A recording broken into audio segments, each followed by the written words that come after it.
Welcome, everybody, to another Family Troubles podcast. It is my extreme pleasure today to have on my friend and colleague, noted historian Stephanie Coontz. She's the director of research and public education for the Council on Contemporary Families. She's probably the most widely quoted and known family historian in the nation. She has authored several books on gender, family, and history. I think I've read most, if not all of them, including Marriage of History, which was cited in the United States Supreme Court decision on marriage equality. Her new book, which I highly recommend, I just finished it, For Better and Worse, The Complicated Past and Challenging Future of Marriage. So welcome, Stephanie. Well, thank you. Nice to talk with you, always. Yeah, always good to talk to you as well. So there are so many kind of aha moments for me in your book, as there really are in every book. I first came to your work when I read The Way We Never Were when was that published? How many years ago? 1992. 1992. Yeah, I probably read it around then and became an immediate fan of your work and started following you and your work. And this book is interesting because it sort of supports some of those things, and it sounds like it also revised some of your thinking about that. And one of the things that you talk about is sort of the role and the nature of nostalgia. And that, the way we never were in some ways is a critique of nostalgia, but you also argue that in some ways nostalgia has its utility. And so can you speak a little bit about that? Well, I think I've changed my thinking in two different ways. First of all, I've really understood much better the difference between healthy nostalgia and unhealthy nostalgia. And they've actually done research on the difference and the different effects it has on people. Healthy nostalgia is personal nostalgia. It's when you start thinking about good times with friends or family or wonderful things that you kind of miss, but at the same time, it's not like you think they're gone forever. It helps you. That kind of nostalgia, you're thinking it actually makes people in a cold room, it makes them feel warmer. It actually Really? physically makes Physically them feel warmer. warmer. That's fascinating. And it makes them feel socially warmer too. People who Wow. indulge in this kind of personal nostalgia about people they knew and you hung out with and family and Mm, good experiences, they're actually more eager to meet new people and mm. have new Wow. experiences. That's But there's another fascinating. kind of nostalgia, and it's one that we've seen before in history, and I call it social or political nostalgia. And that's Mm, nostalgia for a way of life or a place that is gone, mm, mhm. and that you think is gone because you were kicked out of it or you were left there and it no longer has the kind of meaning that it used to have. And that turns into the kind of nostalgia for a way of life, often Mhm. largely imaginary, Yeah. because it's projected. And it tends to do the opposite of what nostalgia does. It makes you colder toward people you don't know. It makes you Interesting. less likely to reach out to people. Mhm. And the word nostalgia first was invented back in the 1690s because there Wow. was this massive epidemic of nostalgia then. And Mm. it was named by a medical student nostalgia, hunger for home, homesickness, sickness for Wow. home. Mm. And at that time, it tended to afflict people who had left their home to find work, or who were Mm. enslaved, or Mhm. who were soldiers in mercenary armies in foreign Wow. lands. And Mm. so they were literally missing home. And it could kill people. It was actually a real medical Wow. disease. That's amazing. It disappeared in the early 19th century as Uh, people learned that they could move and stay in touch, and mm. that they had more freedom to go back, and also that moving didn't necessarily mean losing everything. You could move into a place and have the same institutions and meet new people and have progress. Mm. So what we've seen recently, I think, is a kind of revival of the old nostalgia with one big difference. It seems to occur to people who have been left behind, Mm. either Mhm. in regions or in ways of life that don't Yeah. seem to get the respect that they used to and don't seem to give the benefits they used to. Yeah. And that kind of nostalgia is really very, very difficult on people, and it tends to lead to the kind of hostile responses to strangers and new experiences Interesting. that nostalgia does. Wow. You write in a related way that the erosion of the social safety net caused an erosion of the psychological safety net, which I think is such a profound observation. And that seems tied to what you're describing here. Can you say more about that? Well, maybe I should back up a little bit because the nostalgia issue makes me actually, as I've studied this more and what's behind it, it actually has led me to critique the way I did and the way we never were. Mhm. It's no wonder as a historian that I was a little dismissive of people who thought that we should go back to the 1950s family. That was a period when marital rape was perfectly legal, Right. when child abuse and domestic violence were much higher than they were today and quite acceptable. Hmm. And so I think I had an excuse for saying this is ridiculous, this trad wife stuff or whatever it is. But as I thought about it earlier and in the context of the kind of social changes that we're seeing now, I began to realize that there were things that you should miss about the 1950s, Uh-huh. only different ones than we're told we should miss. My son is a physician, and he helped me actually understand this as a form of referred pain. Oh, He interesting. he Right. makes the point that your brain really has trouble if you're hurting inside in a visceral organ, the brain Hmm. has trouble locating exactly what's wrong. So it Mm. looks for something on your skin that has similar nerves, some connections with nerves. So that if, for Wow. example, you've eaten too much and the esophagus is pushing, it says, "Oh, you have a neck ache." Or if you've Mm. got something in the back of your tongue, you've got that infection in the cavities, it may actually express itself as shoulder pain. And Oh, that wow. helped me really understand and think about why people are feeling this nostalgia for the family. Mm.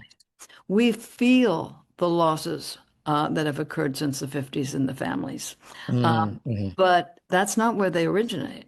They Yeah. originate in the losses of the kind of economic system in which there was a lot of progress for everybody along the line, much Right. less social inequality here. Two Rand economists recently estimated that if wage trends had stayed the way they were from 1947 to 1974, every section of the population, low paid, middle paid, black, Hispanic, white, all of them would have been making by 2018 67% more than they ended up Wow. making. It's horrible. Instead, that extra money went to the top 20%. And we now Right. live in what three Citibank economists have called a plutonomy, Yeah. where top 20% and increasingly the top 2% account for half of all spending. So they get most of the attention Hmm. of people who are producing things. And Right. we are not only undergoing the economic precarity and economic insecurity that many people notice, but I've increasingly noticed that we also are undergoing a sense of exclusion. This is a world where high worth customers get dedicated phone lines. They get to Yeah. go on the plane first, load up the baggage card, so you have to Yeah. send yours down. Right. We struggle Disney on the line. You phone, could just skip the Disney line to the front of the line skip the because you've got Disney the line, super yeah. pass. Yeah. Um, Bid up the price of sports tickets that used to be family occasions. Right. Yeah.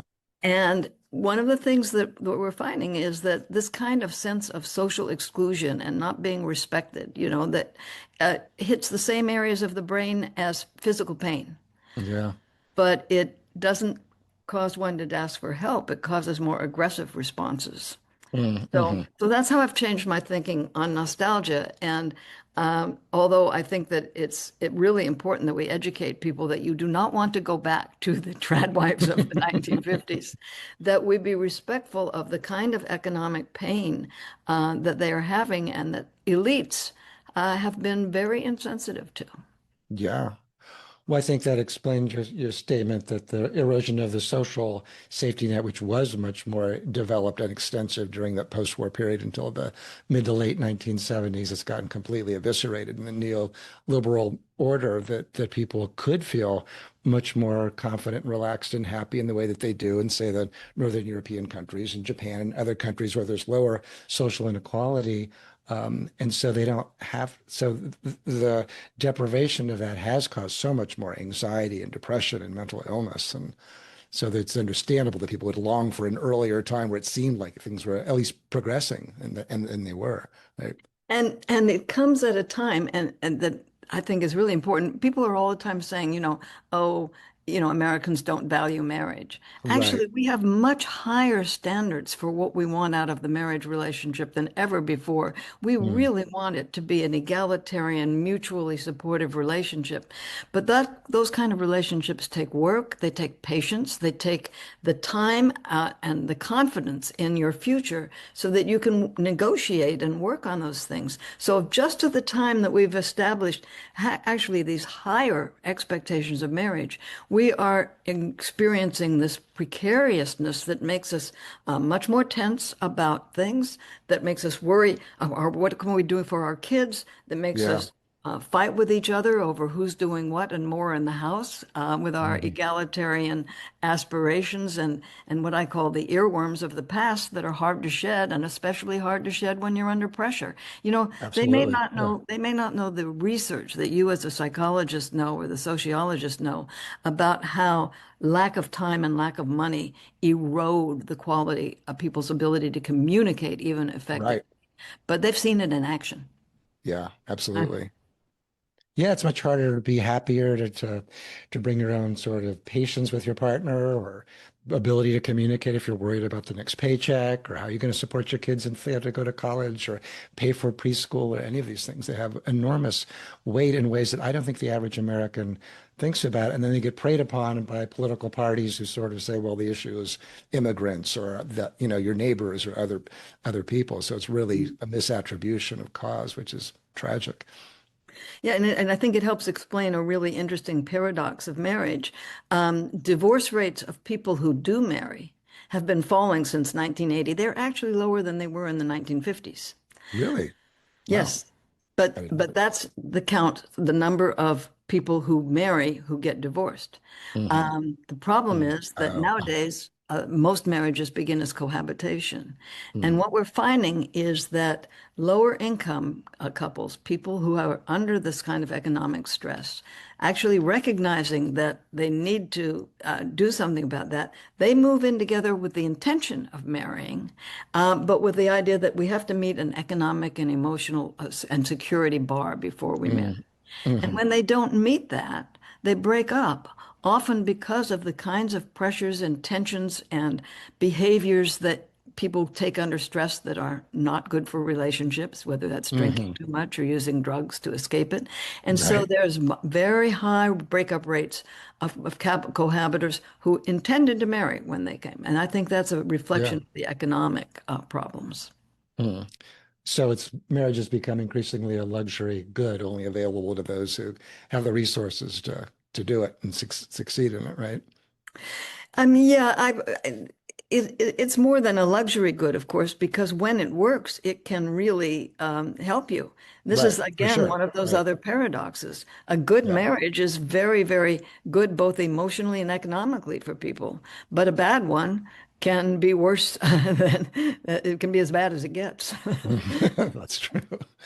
You wrote in Marriage a History, marriage has changed more in the past 30 years than it did in the prior 3,000 years. And it seems like you explore that more in this book as well. And I think about that a lot with estrangement, the families who are estranged, because it seems like in both cases, what has changed has been the institutions that supported family, religion, community, neighborhoods, et cetera. And it's kind of shifted to this much more of a greater emphasis on personal happiness, identity, mental health, et cetera. And so again, it seems like nice work if you can get it, if you have the resources to have a close relationship between parents and children. It requires the parents to be much more psychological and resourced and available. But as if they don't, the adult child can feel like, well, it's not meeting my needs. So, and I'm not obligated to respect my parents or, my religion isn't really telling me to. And so do you have thoughts about all of that? Well, I think I've read your book and really admire it too.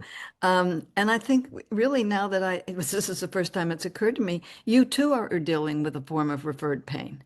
Yeah, That you've got these people who expect that they will get happiness from the other person instead of from a social system that may be letting them down, right. and that they can't really look forward to the kind of future, and so then they kind of say, "Well, this must be my parents' fault." Exactly. So I think it's actually a very similar experience of referred pain. That Yeah. Yeah, it's a great metaphor. I hadn't thought about that as a metaphor, but that makes a lot of sense. Yeah, Yeah, because we the good side is we do expect so much of relationships. The right, bad side, we don't expect enough of our social and economic system. And right, so when people find that they're being failed by their social and economic system, it's easy for them to say, "Well, I must be actually being failed by my parents." right. Exactly. Yeah. And so the healthiest thing to do is just to get rid of them. And so many are tragically. Well, so you talk about the whole traditional, the trad wives movement, and what's that all about? Is that got sort of the maladaptive nostalgia, or how do you think about the whole, maybe define it for those who aren't as familiar with that whole term? Well, it's the idea that we should go back to the 1950s when women didn't try to be Knew their girl place. bosses, Uh, and that they yeah except that they're not really saying knew their places. That's the hidden agenda, definitely, especially when the ones who want to even take away their vote. But right. the idea is that, well, women have been exploited by this economic system. They're working for low pay. They're working all these hours. Really, they ought to be protected by the men who can take Mm. care of them. And in return for being protected, they give up the leadership to the man, but they get all sorts of evidently, supposedly, satisfaction out of pleasing him. And maybe that works well until he's not pleased or finds somebody else who can please him Right. more. Right. A younger, newer model. Right. But you can overestimate how much people believe that. I was just looking at the General Social Survey that's been asking for since 1977. Do you agree with the following statement that it's much better for everyone that the man earns the living and the woman takes care of the home? Mm. Well, vast majority thought that strongly agreed with that back in 1977. The vast majority strongly disagree with it even today. There's been a slight dip Okay. since in the last 2 years, Mm. but it's still not something that people agree with. So I think that this tradwife thing is in part a right part of it is a right wing idea that we're Mhm. going to get rid of the kind of egalitarianism that people have been fighting for, both Right. social and gender. But another part of it is just wishful thinking on the part of some women who would like to live that way, and another part is out and out um, I just lost the word, I guess, because I'm too indignant, is just out and out selfish self-promotion. Because Mm. these Mhm. people really don't live that way. They just make a lot of money out Mm. of doing it. Uh-huh. So, so I think that really we have to move beyond that and keep looking at the kind of social and economic changes that are making it so difficult to have family life, whatever kind of family it is that you're having. I mean, it's interesting to me that those who advocate for this are against, living wage. They're against unions. They're against all the social infrastructure that actually helped the middle class become the middle class and have a stable life. So it's sort of like on the one hand, they're preaching, let men take over, but we're not necessarily going to support any policy initiatives that are going to actually allow them to support a family, let alone themselves.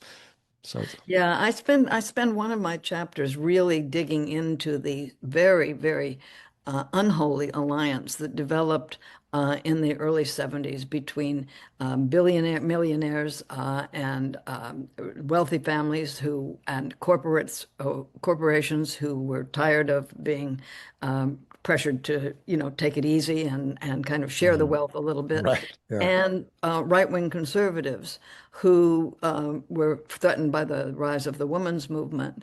Mm. And they developed this alliance that, if you actually read what Jesus said about prosperity and money, is a little startling. But what's interesting is it was almost like a bait and switch job. Mm. They push the idea that we should go back to traditional families, but they also push the kind of economic recklessness that has undermined traditional families and led to an excess of individualism.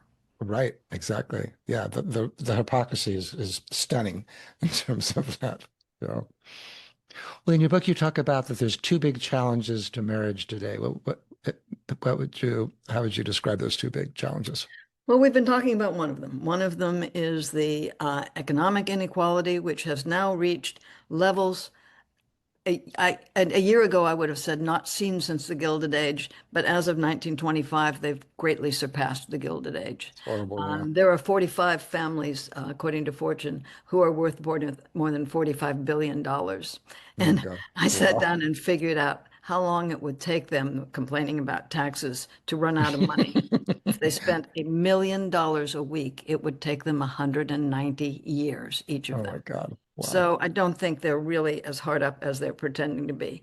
But you get this group of people, spearheading and drawing on the really very socially conservative right-wing people who want to literally send women back into the home.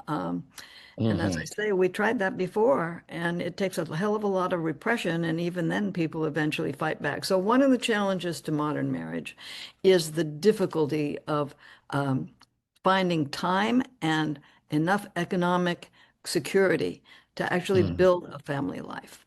Mm. Um, the other one, though, as even for the people who have the economic security and enter it, is that we do have higher expectations of egalitarian relations, but we also have a lot of old earworms and habits that have been drilled into us about how Hmm.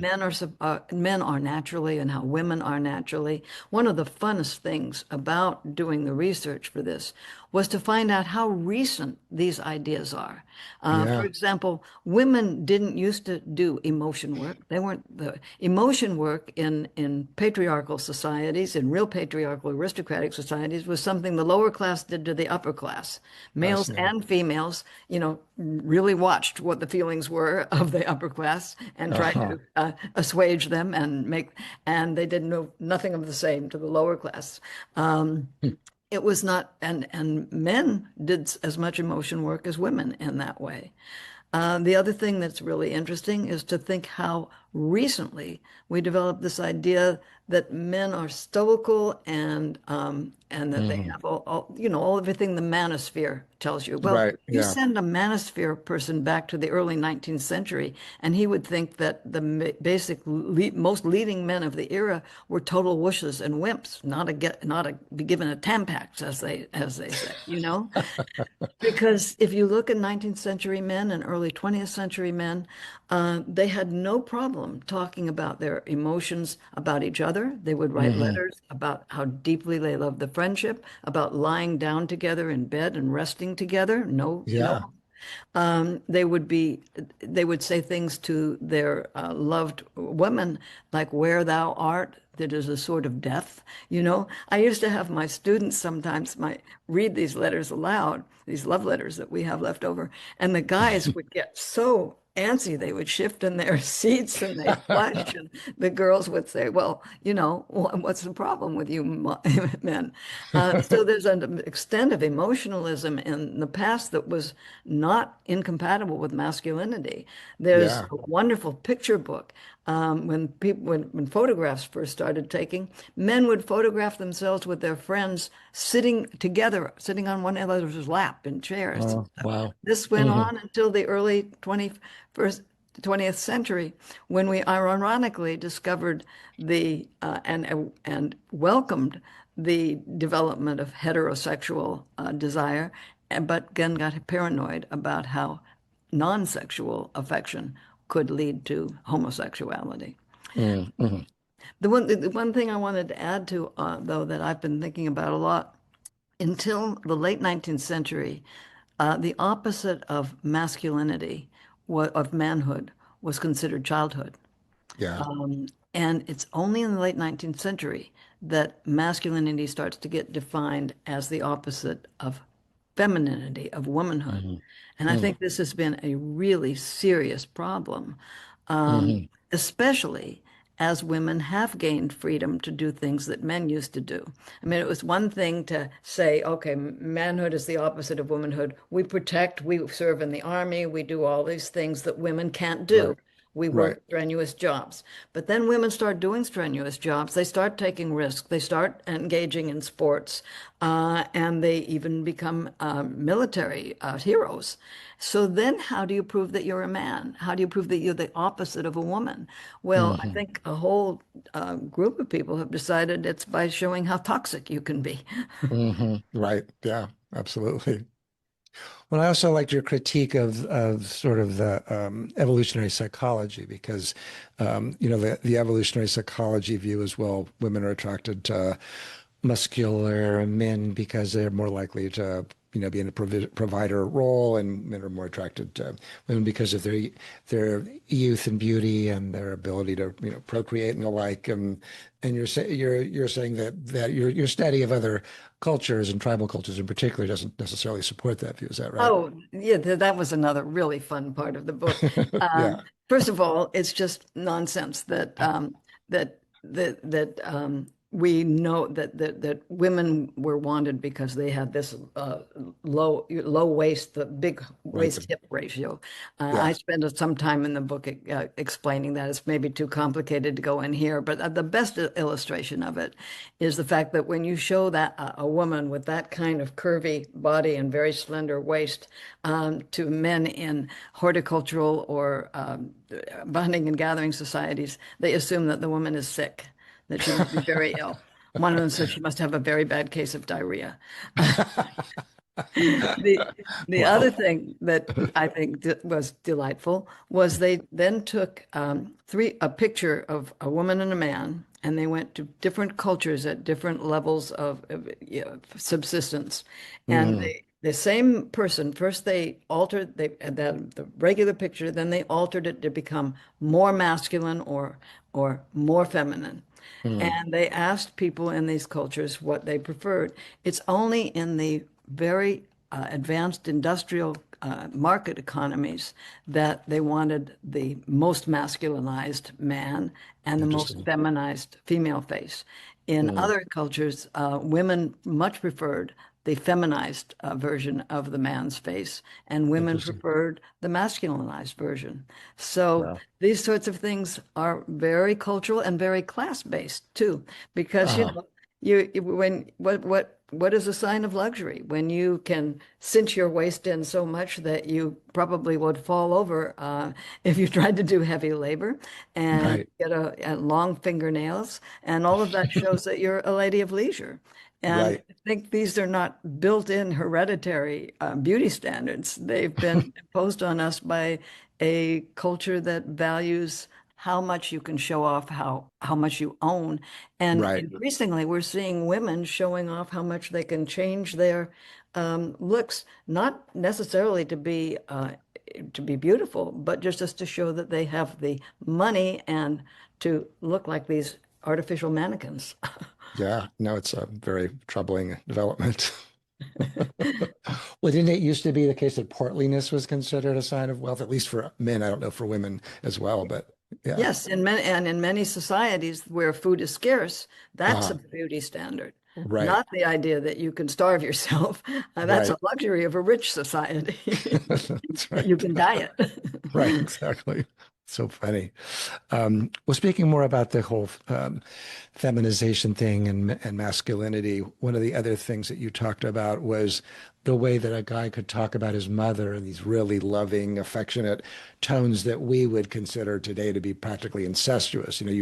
You cite letters of men to their mothers when they were in the Civil War, other places that if you just read it, you would assume that they were writing to a lover, and that how I long to comb your hair, or how much my darling, and Lay my head upon your breast. Yes. right, Uh, exactly, you yeah, know, Yeah, no, it's so interesting because the Victorian reticence about sex and heterosexuality, which Mhm. incidentally, when heterosexuality first came into dictionaries in the early 20th century, it was called a depraved or abnormal attraction to the opposite sex. Oh, interesting. Uh, Huh. this was Victorian ideology. Uh, So but so what's interesting, and it's an interesting trade-off. It was terrible to talk about sex. I mean, doctors who talked about foreplay to help their married patients, get along better were mhm. often, fined or one sent to jail. Um, Wow. but it was perfectly fine to talk about le we have letters from men to their fiancés, so it's not hidden homosexuality, talking about how pleasant it was to lie down in bed with their roommate last night and fall asleep peacefully on his shoulder. So there Wow. was no worry about that. And Mm, that's one of the things I talk about. It's one of the trade-off of the first sexual revolution in the mm, 20th century is it made sexual touching okay, it made sexual desire okay, but it also sexualized the non-sexual touching that mm, is an important part of human interaction for sure. and without they don't want and this is a peculiarly American thing too. They once did a study of teenagers in fast food shops in France and in America. And in Hmm. France, the teenagers were just hanging all over each other, touching each other Oh, all the time. But in uh, America, they were only touching themselves. They'd fiddle mm, with hair unless they had a girlfriend or a boyfriend. But that's interesting that we've lost the respect for non-sexual touch. And of course, it's very important to get rid of unwanted sexual touching. But sure. sometimes you think maybe we've gone a little too far. Oh, for sure. Yeah. When I was in Bali some 40 years ago, I was really struck by seeing the teenage boys walking around holding hands. A group of them would all be sitting together, kind of with their arms around each other. It was so sweet. And also, I thought, God, that would never happen here.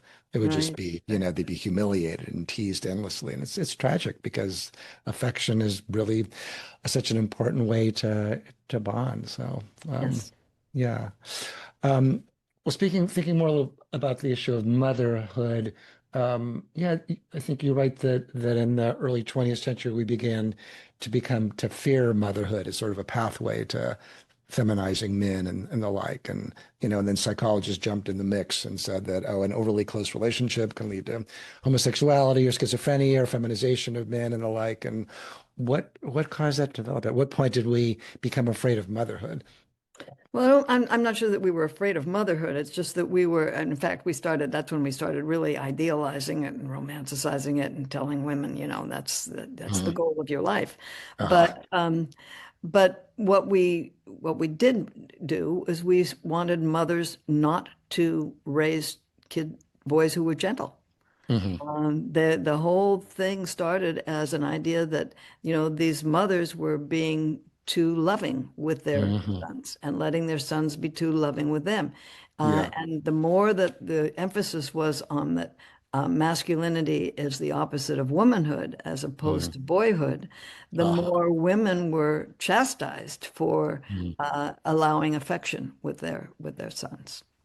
It's tragic, and it's still very common. I mean, the current research shows that both men and women, even in contemporary parenting, are more afraid of. They don't talk to their boys as much. They don't use as much emotional language with them. There was an interesting study that had the experimenters switch the clothing of infants for the study, and so it looked like the boy was a girl, an infant boy was actually a girl, and vice versa. And then they would show parents pictures or videos of them crying, and then they would ask them, well, what is this kid feeling? And the parents, pretty consistently would say that the girl who was actually a boy crying was, sad or upset, needed to be comforted. And the boy who's actually a girl crying was actually aggressive and angry. And so there's still that kind of earworm, to use your term, that persists in terms of current parenting, which also is sort of sad for boys because boys grow up with a kind of a paucity of learning how to use their emotions and think about their feelings and feel in sympathy with their feelings. And so, And long. yeah, and parent and those these things about parenting and boy and girl stuff and what men and women do are real problems nowadays in relationships because most Yeah. men and women do want more egalitarian relationships Hmm. than in the past. Yeah. And before they have children, a lot of them are achieving it. But Hmm. That's the true. Yeah. arrival of a child makes it really, really difficult, especially in a country with one of the worst child support systems and family assistance systems in all of the industrial world. Yeah. So then you get women, somebody has to stay home. And it certainly makes sense often for it to be the woman. She's recovering from childbirth, she's nursing. Sure. But if they don't have paternity leave, and if the couple hasn't thought through about how to make the transition when it's time for her to go back to work, you get into this pattern where Hmm. we draw on all of those stereotypes that women are the ones who are really good at this. Hmm. And the better they get at it, the more the men feel inadequate at it. Right. That can be used as an excuse by men. And so Sure. sometimes women often complain that the man will say, well, I want to do it, but you have to show me how. But the other Right. side is women for a century have been told that their value lies in the fact that they are experts in this sort of thing. Right. Unlike in the Middle Ages, when women were dominated, yes, but they were considered actually just as competent at doing work Mm. and not someone who was just focused on child rearing. But Mm. Mm. our for 100 years we've been told this is your identity, and so women have developed, even as men have developed this learned helplessness. Women Right. have developed this learned helpfulness, Yeah. and that That's can be good. very damaging to the Right. man's willingness and ability to take over. It's I tell the story in the book because I've given lectures on what they call gatekeeping. That is where the women say, Yeah. "Well, we'll let you in, but you have to do it my way," Hmm. and and how destructive that is for relationships. Now, I've given lectures on this a dozen times. My husband's heard me do it. The very first time that my grandson, little baby, was being held by my husband in the other room while I was in the kitchen and started to wail, I swooped in there and grabbed him out of his arms. And I turned around and looked, and he was pissed. I bet he He was was. very mad. Fortunately, and this is why I sometimes think that knowing the sociology and history can be as helpful as actual therapy to people. Agreed. Yeah. Um, he, I was immediately able to say, okay, I fell into that trap that we've talked about. And he could say, okay, I don't like you to do that, but I understand that you're conditioned and you will sometimes slip back. But here's what I'm going to do. I'm not going to put my dishes in the dishwasher for the next few days because I also noticed that you started rearranging them for me. I said, okay. And I thought that was fair enough. That's hilarious.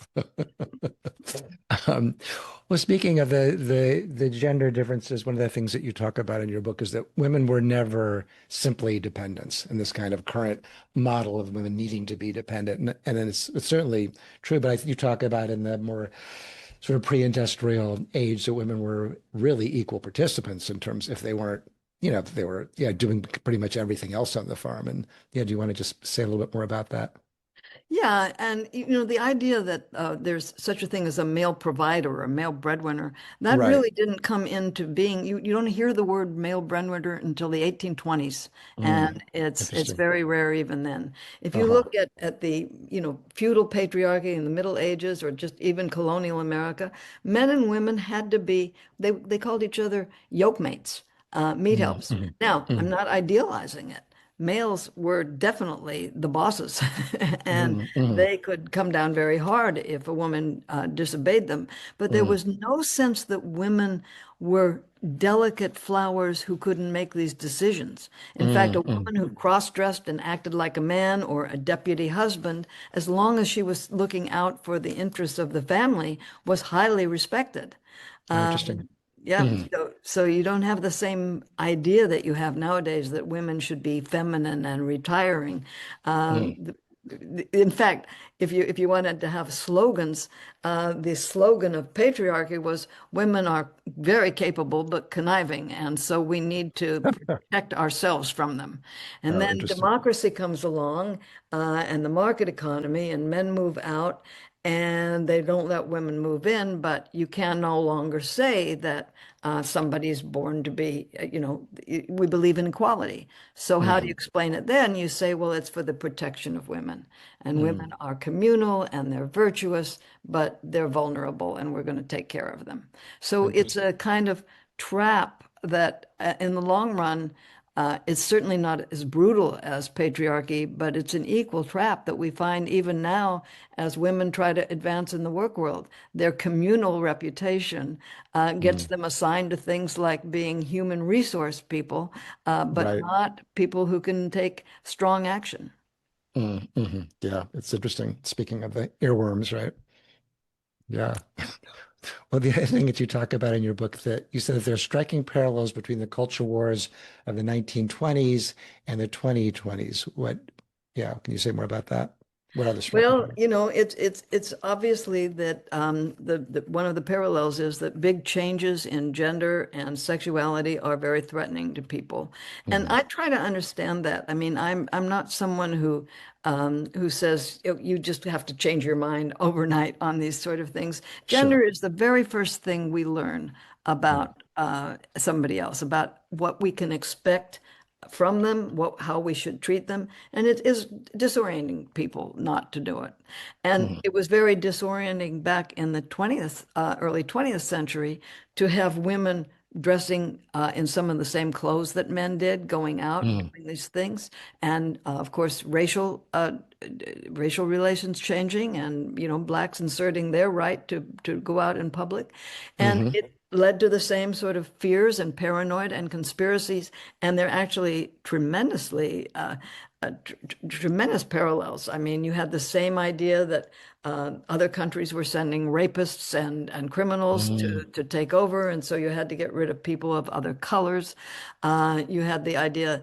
The idea was that people were crossing state lines to do immoral acts, and they had to be Mhm. arrested, even if the woman had consented to go across straight line. It was called trafficking. Well, here Yeah. we have now on abort. We have dozens of bills have been addressed and have been introduced in legislatures to make crossing straight lines to get an abortion a form of fetus trafficking, is what they Oh call it. my And God. some of these bills, they haven't yet passed them, but I think they might be getting close to it, actually suggest the death penalty for female for fetus trafficking. So there's Okay. all sorts of there's also the same sort of conspiracy theories about the deep state. And you had Mhm. an auto magnate, Henry Ford, who believed the same sort of thing that our current auto magnate, uh, Elon Musk, does. So the Mhm. parallels are amusing and scary at the same time. Yeah, yeah, very, We very much of did, we both. did, we did go out, we did grow out of it though, with much resistance, and we're going to have the same resistance to this kind of paranoia today. And do you feel hopeful at this point, or do you feel discouraged, or how does all of this sit with you as a historian? Well, I am encouraged by how much many people, when you really dig down, are interested in solving these kinds of problems. Uh-huh. They're I'm discouraged by the extent to which the tremendous inequality of wealth has Yeah, managed to let people, and the Supreme Court going along with it, to it's let a, people basically buy elections it's amazing. Yeah, and horrible. and just completely deny the will of the American people when you take their polls. Right. So there's mixed stuff going on there. People, I think most people really want to be better parents and better partners, Hmm. but there's all of these kind of pressures on it, and we're going to have to stand up to them somehow. Yeah, right, exactly. Well, this has been great, Stephanie, as I knew that it would. Is there anything that we didn't cover that you wanted to make sure that we get into the podcast, or Well, I had there's I so tried much to to talk do about? I tried to do two different things with this.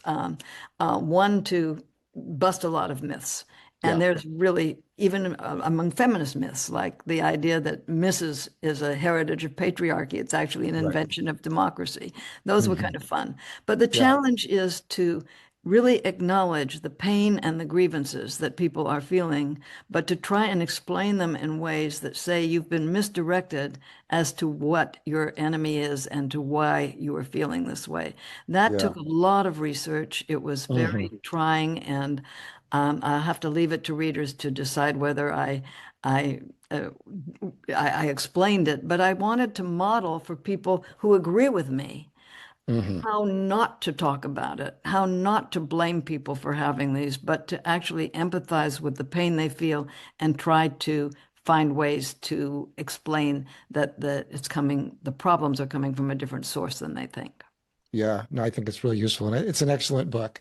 I highly recommend it to everybody, For Better and Worse, The Complicated Past and Challenging Future of Marriage. So thank you so much, Stephanie, for coming on my podcast, and I hope we get to talk soon. Well, thank you, Josh, for all the work you do. I appreciate it. And if you found this helpful, please follow the podcast and leave a review. It helps other people find the show who could benefit from it. If you want to learn more about my work, you can visit me at www.drjoshuacoleman.com. That is drjoshuacoleman.com, or subscribe to my Substack, Family Troubles. Hope to see you in one of those places soon. Take care.